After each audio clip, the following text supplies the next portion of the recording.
विमान इंधन चोरीचा भंडाफोड, 88 लाखांचा मुद्देमाल जप्त, 3 आरोपी जेरबंद. अहिल्यानगर जिल्ह्यातील गव्हाणवाडी येथे विमान इंधन चोरी प्रकरणाचा मोठा पर्दाफाश झाला आहे.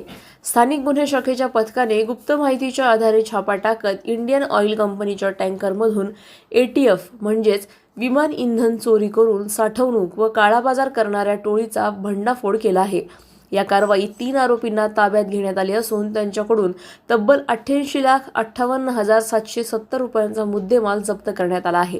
यामध्ये हजारो लिटर विमान इंधन, टँकर, ड्रम आणि इतर साहित्याचा समावेश आहे. तपासात आरोपी टँकरचे सील तोडून इंधन चोरी करत असल्याचे उघड झाले आहे. या प्रकरणातील मुख्य सूत्रधार हरीश भीमसिंग हा फरार असून पोलीस त्याचा शोध घेत आहेत. या प्रकरणी विविध गंभीर कलमांखाली गुन्हा दाखल करण्यात आला असून पुढील तपास सुरू आहे. ही कारवाई पोलीस अधीक्षक सोमनाथ घारगे यांच्या मार्गदर्शनाखाली स्थानिक गुन्हे शाखेने केली आहे. प्रतिनिधी जाकीर शेख, अहिल्यानगर.